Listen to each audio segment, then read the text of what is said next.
vimos cómo el Estado ruso se enfrentó a varias potencias en el oeste, tales como los suecos y los polacos. Si bien Rusia sufrió varias derrotas, a la larga lograba triunfar y hacerse de más territorio. Este estado también se expandió hacia el este, pero enfrentándose a estados menos sofisticados o a tribus directamente. Hacia el sur lograron derrotar a su principal enemigo, que eran los tártaros, fundando Novorossiya o Nueva Rusia en esos territorios. Pero estos éxitos del Estado ruso se contrastaban con las pésimas condiciones de vida de la mayoría del pueblo ruso.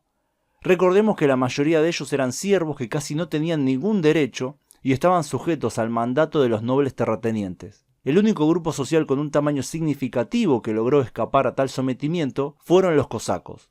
Estos lograron mantener cierta libertad dentro de los límites del zarismo.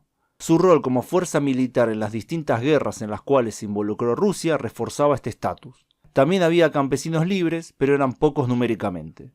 Tenemos entonces que la sociedad rusa estuvo compuesta durante siglos por un pequeño porcentaje de nobles, algunos cosacos, algunos campesinos libres y comerciantes, y una abrumadora mayoría de siervos.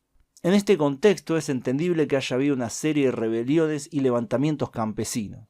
La primera gran rebelión campesina de la era zarista se dio entre 1606 y 1607, liderada por Iván Bolotnikov. Él era un holop, es decir, una especie de siervo, más cercano a un esclavo.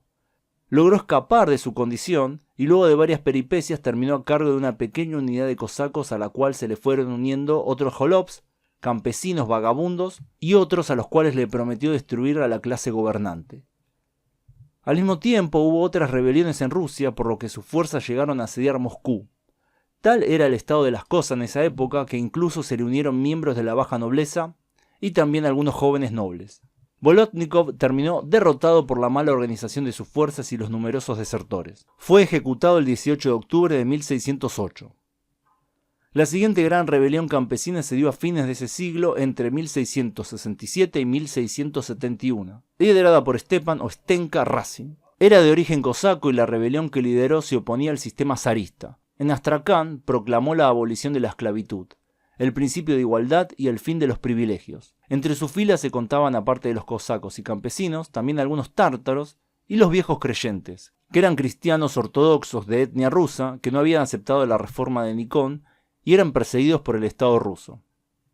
Esta rebelión tuvo bastante éxito al principio, pero finalmente fue derrotada y Razin ejecutado. La próxima gran rebelión fue liderada por un hijo de un noble convertido en cosaco, Kondraty Bulavin.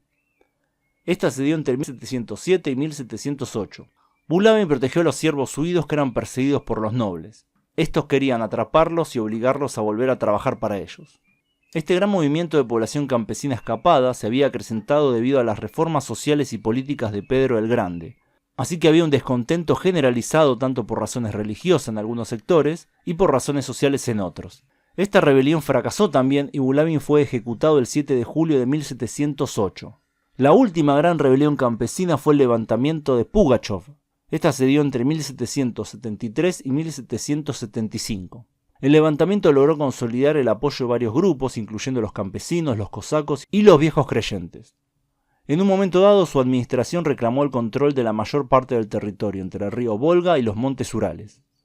Las fuerzas gubernamentales no respondieron eficazmente a la insurrección al principio, en parte debido a las dificultades logísticas y a la falta de apreciación de su magnitud. Sin embargo, la revuelta fue aplastada hacia finales de 1774 por el general Michelson en Tsaritsyn. Pugachov fue capturado poco después y ejecutado en Moscú en enero de 1775. Otras represalias contra zonas rebeldes fueron llevadas a cabo por el general Peter Panin. El centro geográfico de los levantamientos estaba en el sur de Rusia, entre los ríos Don y Volga, y entre los mares Negro y Caspio. Sin embargo, se extendieron por territorios más amplios y en el caso de la rebelión de Bolotnikov, implicaron una batalla en las cercanías de Moscú. La iniciativa clave la desempeñaron los cosacos, tanto Razin, Bulavin y Pugachev lo eran. Las bases de apoyo incluían siervos y campesinos libres, así como minorías étnicas y religiosas. Por ejemplo, tártaros en la rebelión de Razin, bashkires en la rebelión de Pugachev, y viejos creyentes, que eran de etnia rusa, en las rebeliones de Razin, Bulavin y Pugachev. El levantamiento de Bolotnikov también involucró a la nobleza empobrecida o descontenta, algunos de los cuales sin embargo se separaron de los rebeldes en una etapa crucial. El aspecto religioso y cultural de los levantamientos reflejó el descontento con las reformas autocráticas llevadas a cabo por el gobierno central. Algunos también ven a los levantamientos como una respuesta cultural de la frontera cosaca al exceso de regulación por parte del centro imperial. Las demandas de los rebeldes se conocen por sus propios documentos e informes gubernamentales. Estas demandas implicaban la redistribución de la tierra, el cambio del estatus de los campesinos de siervos a cosacos y a menudo la eliminación de las clases privilegiadas. Ninguno de los levantamientos estuvo dirigido contra la institución de la monarquía.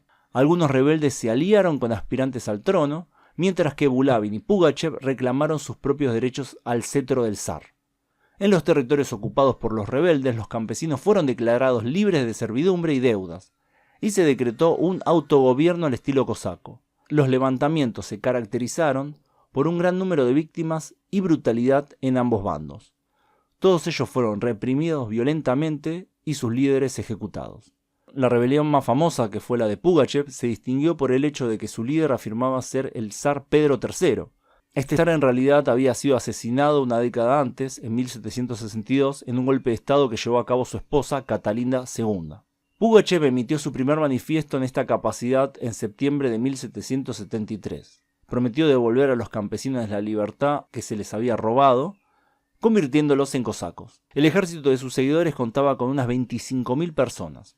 Esta rebelión fue la primera de la era manufacturera, y a ella se unieron los siervos que trabajaban en las manufacturas de los Urales. A su supresión le siguió en el corto plazo el fortalecimiento y mayor difusión de la institución de la servidumbre, así como la incorporación de los cosacos a la burocracia estatal.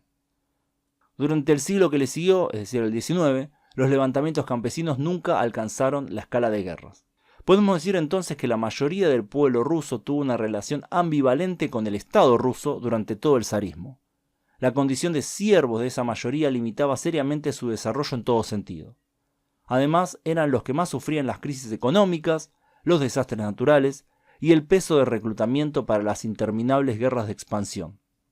De los siervos y los cosacos esperaban que dieran todo el Estado ruso, sin que éste dé casi nada a cambio. Esta relación asimétrica, exacerbada por otros factores, marcaría al pueblo ruso hasta el día de hoy. Bueno, esta fue la tercera parte de la historia del pueblo ruso, espero que les haya gustado. Esta serie de videos la dejé hace casi 4 años, hace mucho tiempo, pero bueno, la quería concluir. No le voy a dejar ninguna pregunta, pero dejo los comentarios abiertos para el que quiera decir algo al respecto del video.